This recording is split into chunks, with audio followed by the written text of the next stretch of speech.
No dia 11 de dezembro de 1865, na igreja de Santo Afonso, na Via Merulana, em Roma, que fica entre Santa Maria Maior e a Catedral de Roma, que é São João de Latrão, o Papa Pio IX disse ao superior geral da congregação do Santíssimo Redentor, os redentoristas, que estão hoje em Aparecida, os redentoristas estão hoje no Bom Jesus da Lapa, na Bahia, estão no Santuário de Trindade, do Divino Pai Eterno, é a congregação que normalmente cuida dos santuários. O Papa Pio IX disse, mostrando esse ícone: torne-o conhecido em todo o mundo. Torne-o conhecido em todo o mundo. Se o Pedro já tiver ido, ok, tá? Ok. E assim, a congregação do Santíssimo Redentor, fundada pelo Santo Afonso Maria de Ligório, passou a ter como missão, onde eles estão, divulgar a devoção a Nossa Senhora sob o título de Perpétuo Socorro.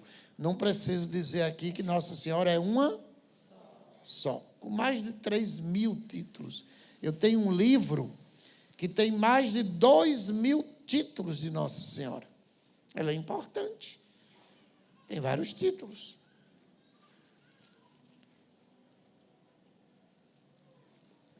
Esse ícone,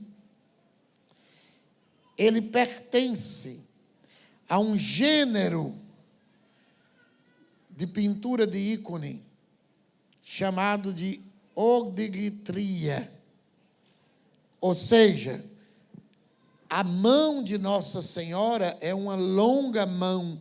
Pode observar que a mão dela é longa e a mão dela está dirigida, a mão dela está apontando para Jesus. Odigtria em grego quer dizer aquela que indica o caminho. Quem é o caminho? Jesus. Jesus, eu sou o caminho, a verdade. Maria não é o caminho. O caminho é Ele. E nem ela quer ser o caminho. Ela indica o Filho, ela aponta. Por isso, a pintura do ícone é diferente de uma pintura de uma estátua, que é muito comum ao rito latino, do nosso rito católico latino. Nós somos habituados mais às estátuas. O ícone, ele não se diz nem pintado. O ícone, ele é escrito. Um monge, normalmente, pintor, ele se dedica um tempo de oração. Algumas escolas de ícone, como no Monte Athos da Grécia, o monge tomava, e ainda hoje é assim, uma colher de mel de manhã e uma colher de mel à noite, e passa o dia todo em jejum, e a partir da oração ele vai pintar, ou melhor dizendo, escrever o ícone. Então, Nossa Senhora aparece, deixa o rosto dela, tá? Deixa o rosto. Nossa Senhora aparece nesse ícone com um olhar voltado para nós. Ela não está olhando para o menino. Primeiro aumenta aí o ícone todo, tá? Bota o ícone todo. Nesse ícone, Nossa Senhora olha para nós. Coloca a imagem toda. Quem estiver aí na regia. Se puder aumentar um pouquinho desse aí. Ela não olha para Jesus, ela olha para nós. E o olhar de Maria é um olhar de compaixão. É um olhar de dor. Volta o olhar dela de novo. Eu não diria um olhar de tristeza, mas é um olhar reflexivo. Nossa Senhora está dizendo: meus filhos, referindo-se a nós, vejam quanto o amor do meu filho por vocês custou. O preço é grande, porque ela é mãe. E quem vai morrer é o filho dela. Vejam, por isso esse olhar dela, de compaixão, mas ao mesmo tempo de dor, porque ela sabe que a nossa salvação, o socorro de Deus, tem um preço, e o preço é a morte, a paixão do seu filho Jesus. No ícone nós temos 2 anjos. Aumente um pouquinho aí para eu ver o anjo do lado direito. E do lado esquerdo. Pode botar o ícone todo. Se pudesse aumentar a partir daí, facilitaria muito. Esticar ele. Isso, agora baixa. Pronto. O menino Jesus olha para o lado, quer que eu diga aqui, do lado de cá é o direito, não é não? Dela, né? Aqui, ó. Ali em cima tem São Miguel, com uma vara que contém o hisopo, que foi aquela bucha, né? Com o vinagre, que foi dado para ele beber na cruz. E o outro é a lança. Do outro lado, São Gabriel, com a cruz e os cravos. Não dá para ver por essa figura, mas tem os cravos. Então, o que é que acontece? O menino Jesus olha para um lado, vê Miguel com a lança e a vara do hisopo. Ele olha para o outro, vê Gabriel com a cruz e os cravos. E o menino Jesus tem um susto, se assusta. E daí, a chinelinha dele lá embaixo, a chinelinha dele, estão vendo ali? Se solta e fica pendurada com um só fio, uma só corda. Que significa um pecador preso pelo último meio de salvação, que é a devoção à Nossa Senhora. É a correinha que representa a ligação de um pecador que está para cair, mas pelo socorro de Nossa Senhora, ele fica preso aos pés de Jesus. Sobe um pouquinho. A mão de Jesus, que é a mão esquerda, é a mão da justiça. E Nossa Senhora segura a justiça de Deus para que ela não caia sobre nós, nos castigando. E ele, com a mão da bondade e da misericórdia do outro lado, segura o dedo dela. Estão vendo? A outra mão ele segura aqui, mas a mão esquerda ela segura. E, ao mesmo tempo, ela está vestida de rainha, Essas cores indicam que Maria é rainha, as franjas, o vermelho que está por dentro, né, a roupa íntima, né, de dentro, indica o martírio espiritual da alma de Nossa Senhora unida ao seu filho. E lá em cima tem uma estrela, aliás, duas.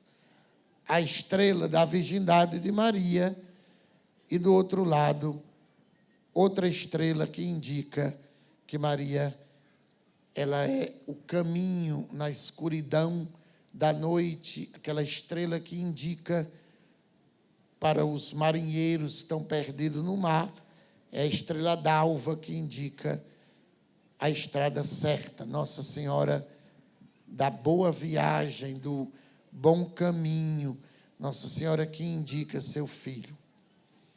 Esse ícone está aí no texto de vocês. Ele, pega aí, Luciana, o número 2, o comerciante culpado e a menina inocente. O número 2. Aí, na parte de o comerciante. Sim. Bresciani, o primeiro autor redentorista que escreveu sobre Nossa Senhora do Perpétuo Socorro, diz que as primeiras informações sobre o ícone datam do final do século XV, quando, segundo a tradição, um comerciante roubou a efígie de um santuário na ilha de Creta, altamente venerada pelas muitas maravilhas que lhe são atribuídas. Então, na ilha de Creta, na Grécia, esse ícone, o original, né? Já existia lá e era muito venerado por causa dos milagres que Jesus fazia se utilizando do ícone. Ele pode se utilizar de um ícone? Pode. Se utilizou até de uma serpente para curar o povo no deserto. Deus pode se utilizar do ícone. Deus se utilizou da Arca da Aliança. Os filisteus temiam a Arca da Aliança por causa da intervenção de Deus. Uma caixa de madeira com 3 elementos dentro. Então, Deus pode se utilizar. E lá na ilha de Creta, esse ícone era muito amado por causa dos milagres que aconteciam. Porque Deus se serve do óleo, se serve de uma bênção. Jesus mandou impor as mãos sobre os enfermos. Se serve do sal bento. Se serve da oração. Deus se serve daquilo que nós chamamos de sacramentais. A água, o sal, o óleo, uma vela, uma medalha, uma cruz, um escapulário. Deus se serve. Então, esse comerciante estava na ilha de Creta, viu o movimento que tinha em torno do ícone, mais ou menos no século XV, essa data não é segura, pode ter sido um pouco antes. E aí o que é que ele faz, Luciana? Esta informação relatada por Bresciani foi encontrada ao lado do ícone em 2 tabelas, cartelas, escritas uma em latim e outra em italiano antigo ou vernáculo, que remonta a 1600. De capital importância para o nosso ícone é o texto da tabela existente em São Mateus, transcrito integralmente por Torrígio, em 1642. Aqui são as informações históricas do que aconteceu. O comerciante roubou, lá na Grécia, pegou um navio e voltou para a Itália. Ele era italiano. Aí veja o que é que acontece. O comerciante chega da ilha de Creta após 1 ano de navegação atormentada, gravemente doente. Aconteceram tempestades, quase que ele não chega, e ele chegou extremamente doente depois desse roubo. Por isso que eu digo a vocês, não roubem, não. Tem gente que vai lá na Capela das Relíquias e rouba. Eu digo, é muita coragem, né? É muita coragem, né? Mas tem. Tem que rouba na coleta. A gente sabe. É. Que rouba na coleta. É um dinheiro maldito, porque você não pode tocar naquilo, nem eu. Eu não posso. Mas tem.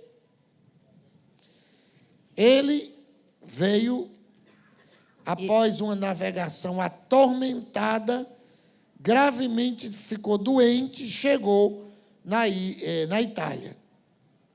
Encontra refúgio com um amigo que cuida dele em seus últimos dias.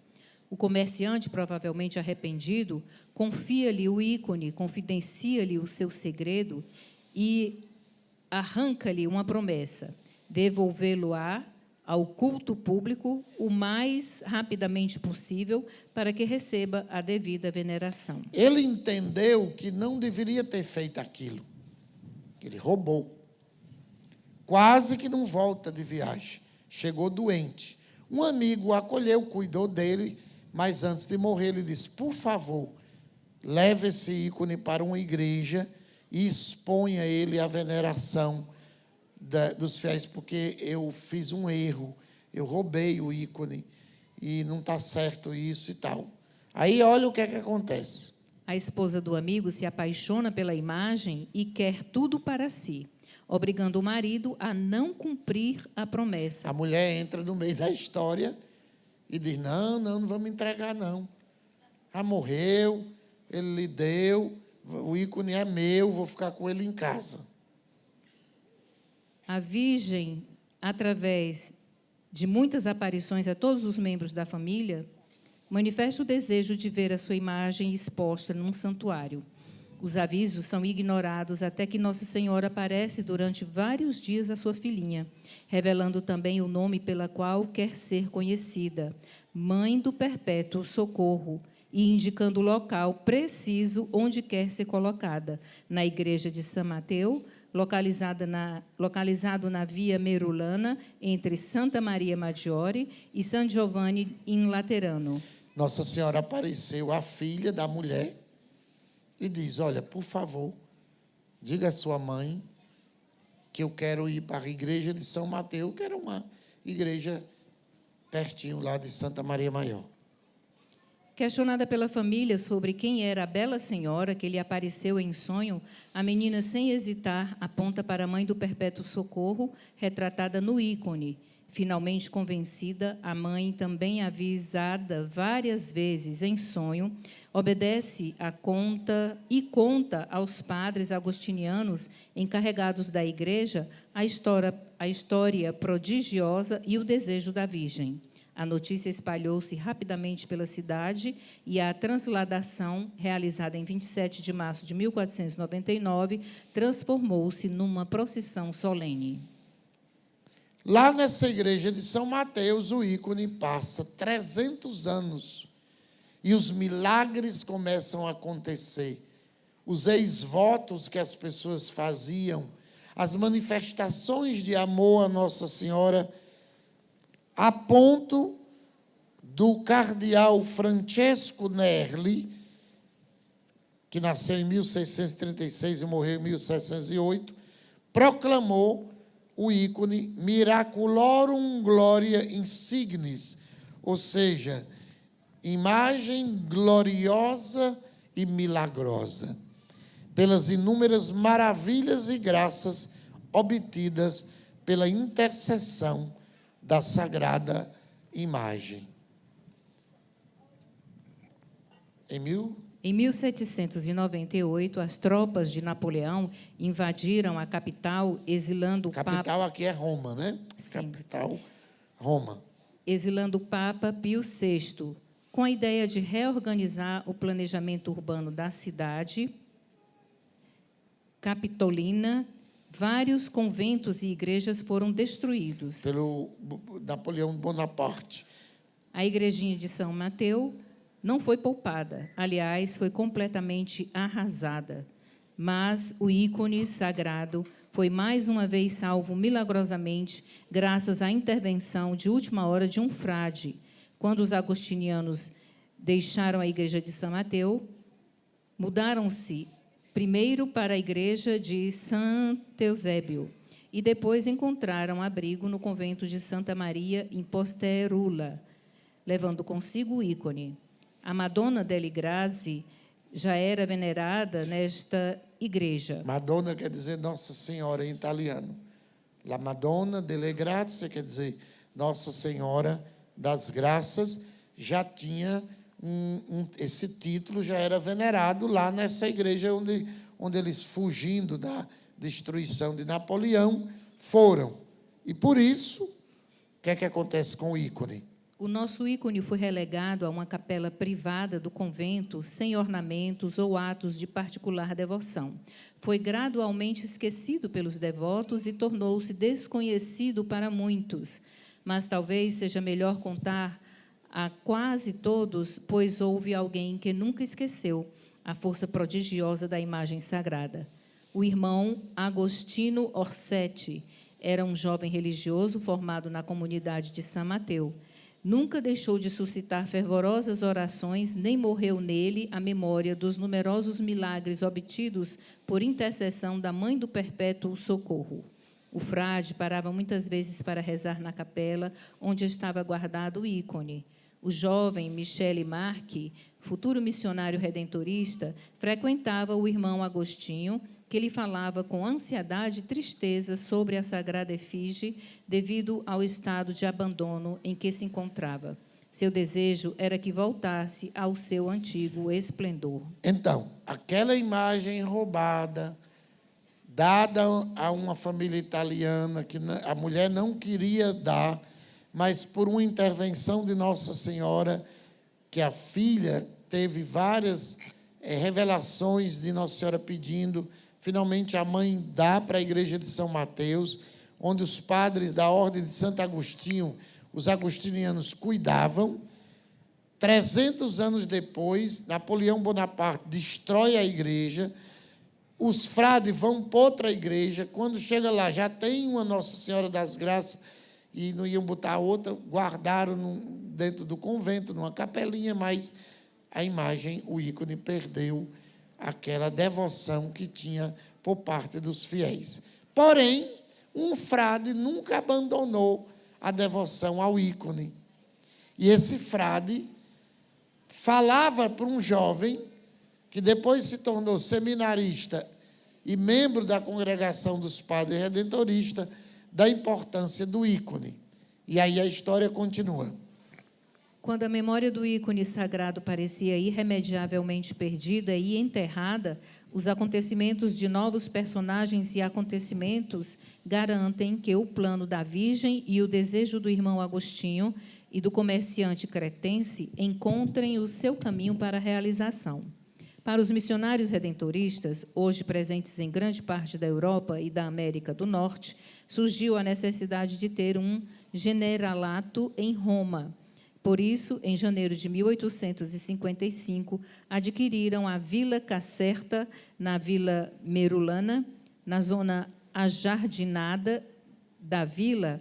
Até finais do século anterior, situava-se a igreja de São Mateus, onde tinha sido derrubada por Napoleão. Estão entendendo a história? Sim ou não? Sim.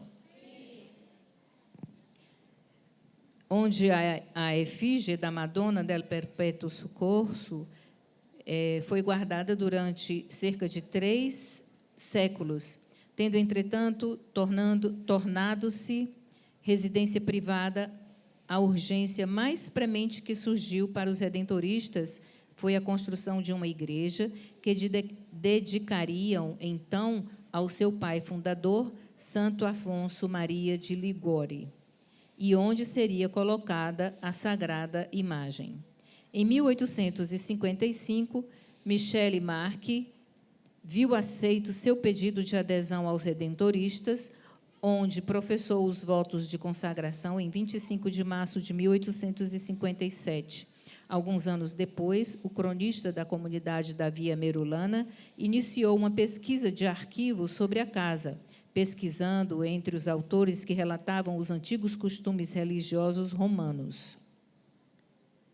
Descobriu que bem na área da casa, provavelmente no jardim da Vila Caserta, existia uma pequena igreja dedicada a São Mateus, mantida pelos irlandeses, padres agostinianos, nos quais estava o ícone da Mãe do Perpétuo Socorro.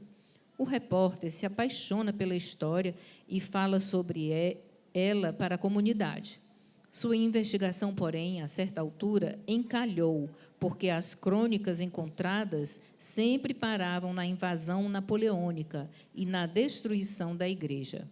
Entre os irmãos, até o padre Michele Marchi, que, assim que ouviu falar da Madonna del Perpétuo Socorro, dos padres agostinianos e da igreja de São Mateus, imediatamente afirma que sabe bem onde estava a imagem e relata detalhadamente a fervorosa história com que o irmão Agostinho o instruiu, apontando o estado de abandono em que a imagem se encontrava, sem qualquer culto, sem qualquer ornamentação, e quase abandonada, e sem sequer uma lâmpada acesa, e quase toda empoeirada. Então, é através desse jovem que sabia da história, se tornando ele padre redentorista, que, por causa do tempo, eu quero cortar aqui, eles terminam falando com o Papa, e o Papa ordena, então, que aquela imagem, ícone, que estava esquecida nos agostinianos, viesse para a posse dos padres redentoristas. E hoje, se você for em Roma, foi o primeiro lugar que eu quis ir, quando eu cheguei em 1999, primeiro lugar que eu quis ir foi a igreja de Santo Afonso, onde está o ícone original de Nossa Senhora do Perpétuo Socorro. O que é que essa devoção nos propõe? Nós, os degredados filhos de Eva, que gememos e choramos, como diz a Salve Rainha, somos convidados a buscar Nossa Senhora, a pedir o socorro dela, de um modo tranquilo, de um modo equilibrado. Toda devoção verdadeira é equilibrada. A devoção, em outras palavras, é um relacionamento. É uma relação com Maria. É uma conversa que eu tenho. E, ao mesmo tempo, eu vou procurar conhecê-la nos evangelhos. Qual o papel de Maria na história da salvação? E, ao mesmo tempo que eu vou conhecendo-a, Nossa Senhora vai me fazendo conhecer o seu filho. Ela aponta, vê a mãozona lá dela, para dizer, é Ele o socorro de vocês. Eu dei esse socorro a vocês. Com dor de mãe, 7 espadas de dor, as 7 dores de Maria, eu ofertei Ele a vocês, como socorro. E esse socorro é perpétuo. Todo dia, em qualquer tempo, em qualquer situação, nós podemos pedir a Nossa Senhora. E ela, como mãe, vai socorrer. Quem aqui já passou pela experiência de pedir algo a Nossa Senhora e obteve? Com certeza. Várias vezes. Porque Maria é um perpétuo socorro. Se milagres nós precisamos, devemos pedir, porque diz São Bernardo, nunca se ouviu dizer que ninguém tenha sido esquecido por ela, porque ela é mãe. Nossa Senhora está no céu em corpo e alma. Essa é a doutrina católica, a assunção de Nossa Senhora ao céu. Ela já goza daquilo que nós gozaremos um dia, se Deus quiser. Eu também vou estar no céu de corpo e alma. Você também vai. Porque se você não for para o céu de corpo e alma, você vai para o buraco. O inferno de corpo e alma. Eu não vou. Não quero. Deus me livre de ir para o inferno de corpo e alma. Eu quero ir para o céu. Nossa Senhora, por misericórdia, nunca permita que eu caminhe para o inferno. A relação de Maria com o filho é visceral. Mas é mais do que isso. Jesus provou quando a mulher disse: bem-aventurados seios que te amamentaram. Jesus disse: não, mais bem-aventurada é aquele que crê, é aquele que acredita. Maria foi além da maternidade de Jesus. Ela tornou-se discípula do Filho Jesus. Então, a devoção verdadeira à Nossa Senhora leva em conta isso.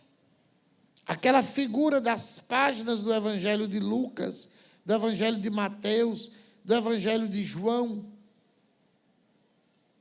ela teve que encarnar o Evangelho na própria vida.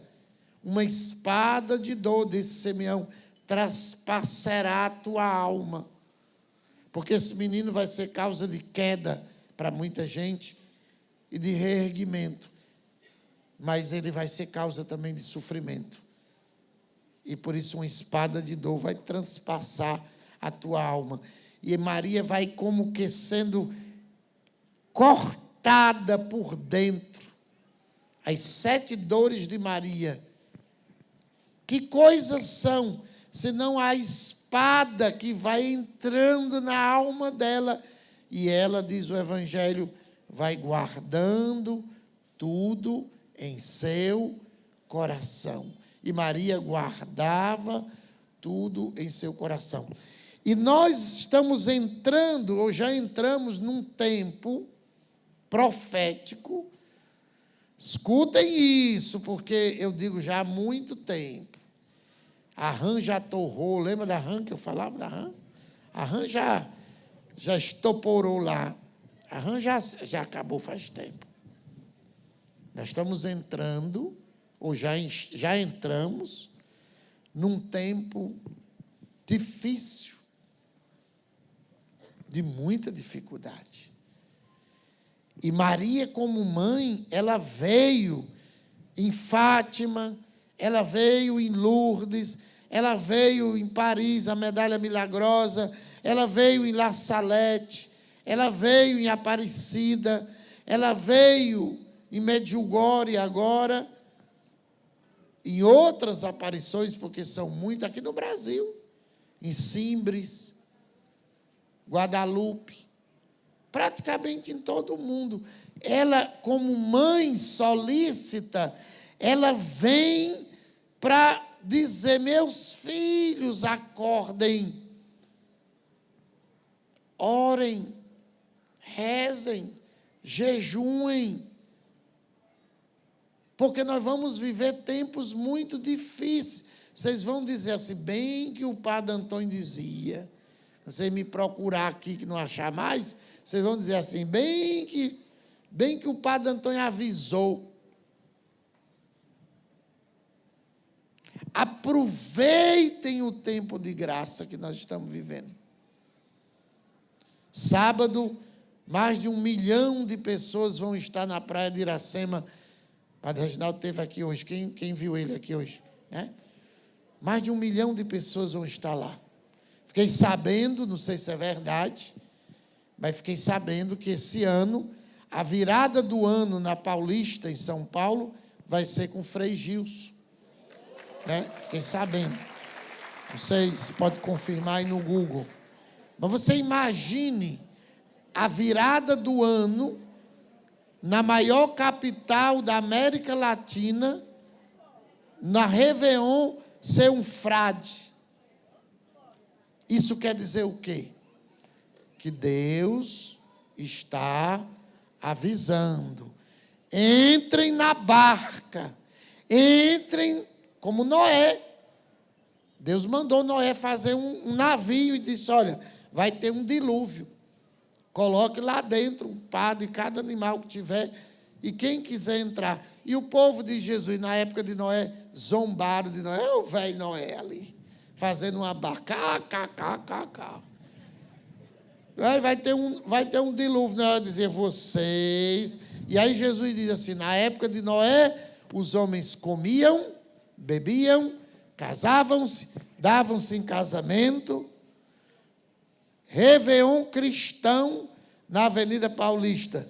Terá Frei Gilce, Padre Marcelo Rossi e Colo de Deus.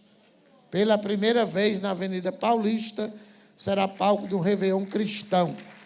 Dia 31 de dezembro de 2025, das 14 às 17h45, entrada gratuita. Entre atrações, Frei Gilson, Marcelo Rossi, Comunidade Católica Colo de Deus. Imagina o último dia do ano, a gente se encontrar na Paulista com os cristãos do Brasil inteiro. Disse o frade na live do dia 29 de setembro, no final da quaresma, se não me engano. Então, quem fez já sabia, né? O que quer dizer isso? E aqui também, o Frei Antônio Furtado vai estar lá no Réveillon da Paz. A Beata Berenice lembrou ali, né? Eu vou estar no Réveillon da Paz. Pois é, eu vou estar lá no Réveillon, no céu, né? Quem foi já no Réveillon alguma vez? Valeu a pena? Gente, olha para mim, mas o que é isso? Deus está abrindo portas. Entrem na graça. O maior jornal americano, eu acho, também pode ver aí, o jornal americano noticiou: o Brasil para rezar 4 da manhã o rosário com o Frei Gilson. Isso, notícia de um dos maiores jornais americanos. Então, Deus está falando, Deus está avisando, Deus está dando a oportunidade. Ninguém vai poder dizer, não sabia. Sabe, você sabe. A internet está aí, os eventos estão aí, aleluia, o maior da história. Círio de Nazaré desse ano foi o maior da história, 2.500.000 pessoas no domingo. E no sábado à noite da transladação, mais de 1 milhão de pessoas, quase 2 milhões. Foram mais de 3 milhões em Belém do Pará. O que é isso? Ela. Generalíssima, Imaculada,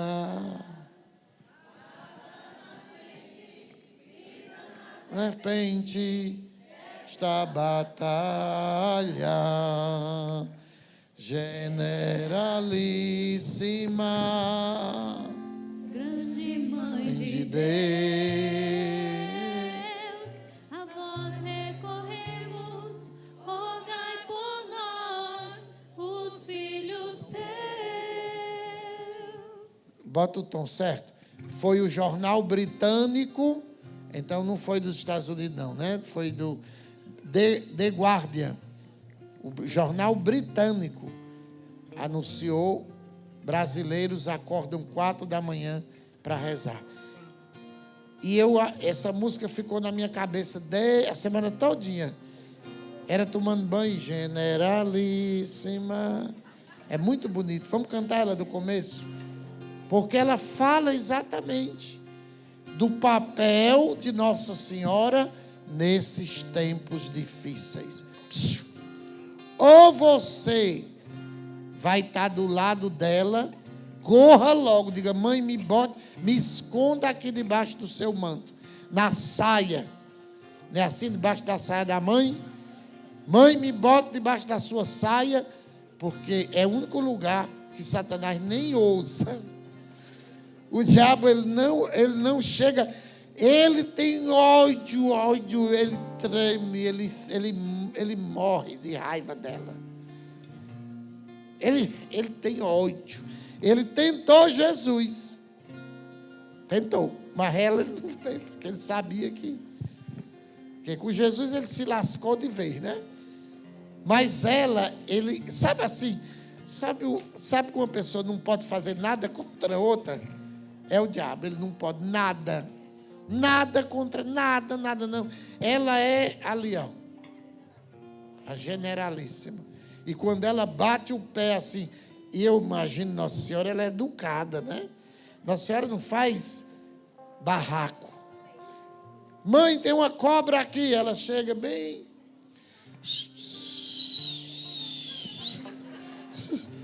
Pá. É uma pesada só na cabeça dele. E cada vez que você reza Ave Maria, 53 vezes, são 53 pesadas da cabeça de Satanás. Né? Cantemos. Em triunfante peregrinação, a Virgem Maria visita a nação. Em cada lugar que ela passa, Deus abre o céu e derrama graças. Joelho No chão, rosário na